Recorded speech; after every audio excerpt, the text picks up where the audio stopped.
Hey guys, it's Ozzy from Wellness Hall Syndrome, where I provide unique views, advice, and stories for you, the passionate traveler. Alright, so I just completed my day 2 trip to Rio, Brazil, and it was an awesome trip yesterday.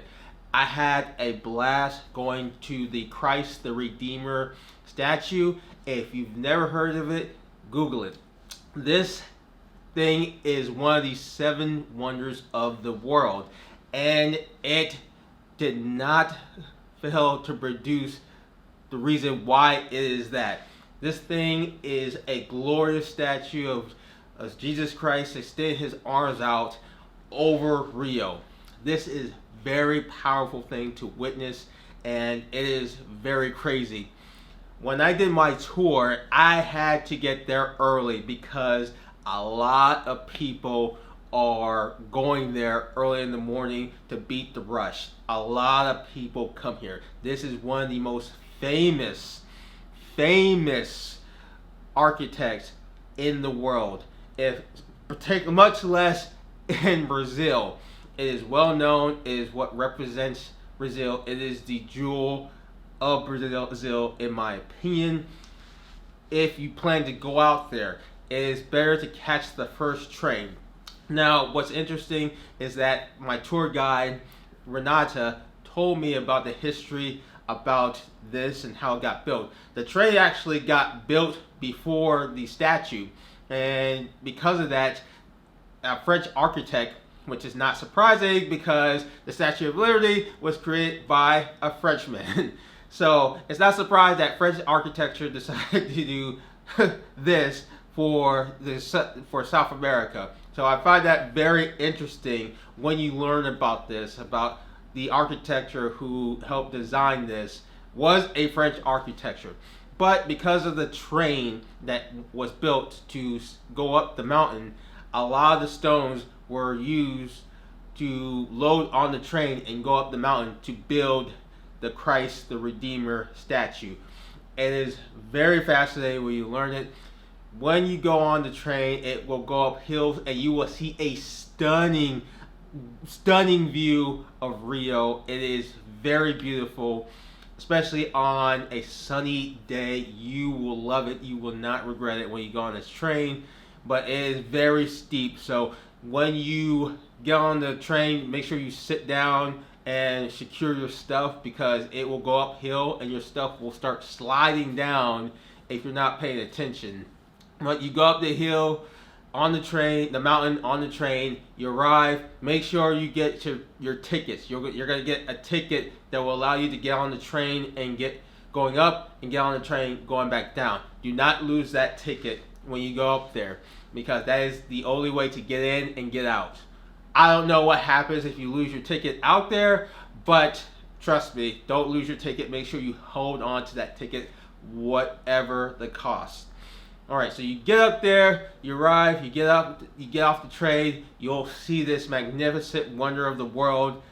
Again, a lot of people will start coming in quickly, so get your pictures ready, get your cameras ready, and take as much pictures as you can, because eventually it's going to be so crowded you're not going to be able to take a really good snapshot of the statue.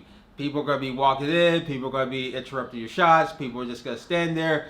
You're not going to get the shots that you want, so the earlier you get there, the better off you'll be in taking the shots that you want to be or get for that Instagram money. You'll be surprised how many people bring professional cameramen or women to take pictures. It's crazy. It's clear. You can tell the ones who are doing Instagram by their poses and how the cameraman or woman is telling that person to pose a certain way. It's nuts. For me, I had a tour guide, Renata, she was awesome. Her personality was awesome. She gave us a history. She is very good at what she does, was very patient, knew where to take the best pictures, and I can't wait to show you guys another video of what she did to show me in this wonderful human architect. So yeah, that's coming.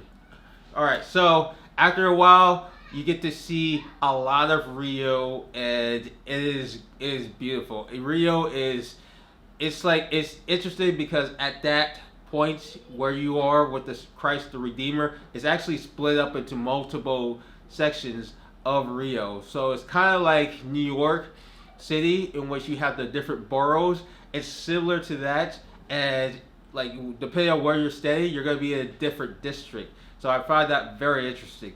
But you can see a stunning view of Rio, and it is worth every camera shot. It is very picturesque. You will love that when you go up there.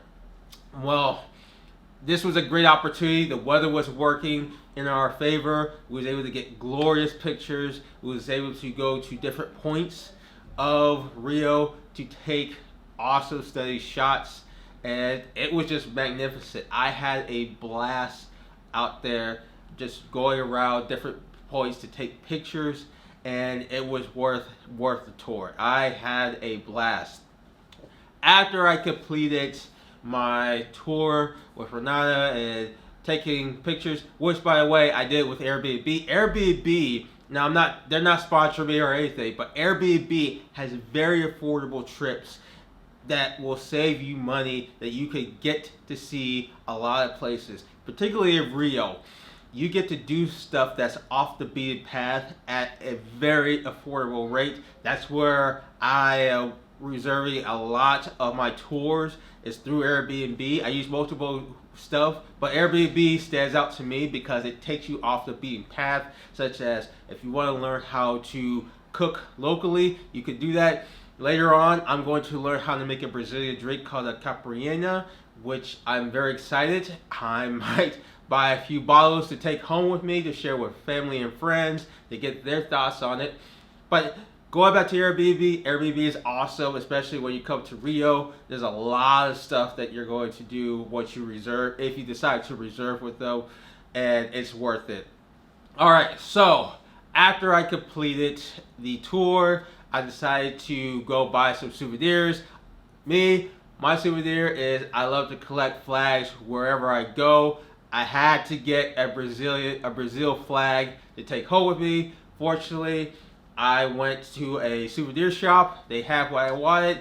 Also, they had the soccer or football, now as Brazilians would call it, shirt, the number 10. If you don't know anything about soccer or football, the number 10 is the most famous shirt of them all in Brazil. It's just take my word for it. Most of the famous legendary Brazilian soccer players such as Pelé, Ronaldinho wear the number 10. That is the shirt that if you know you're somebody in Brazilian football when you wear the number 10.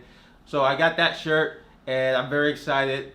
Also got more souvenirs to give to family and friends, so I was very excited. After that, I decided to go to the beach. I went to Copacabana, and boy, the views were stunning during the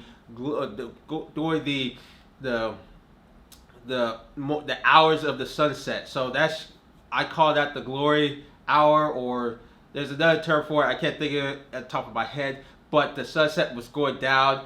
Awesome sceneries. Oh my goodness, Rio is so stunning during sunset. I took plenty of pictures, walked around the beach. I got coconut water where you take coconut. I hate coconut, but I figured I'll give it a try.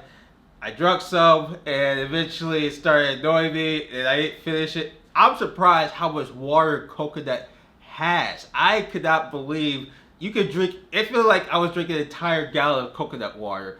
It's amazing how much it retains water, and you can drink that.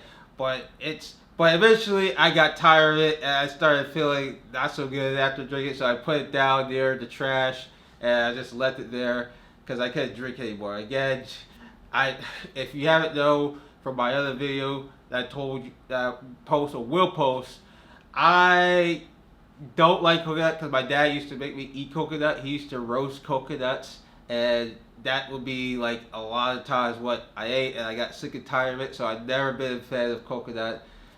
I will drink coconut sometimes, depending on how it's made or what it's in. If it's mixed with something, I'll eat it then. But I'm not big on coconuts. But anyway, I'm moving on. But yeah, I got to walk around and I got to see Copacabana. You got to see the people fish. You got to see people play sports such as volleyball. They play this game where they kick the football around. You know, keep it. I forgot. I don't know what they would call it, but it's pretty cool to see these talented people kick a ball around without using their hands.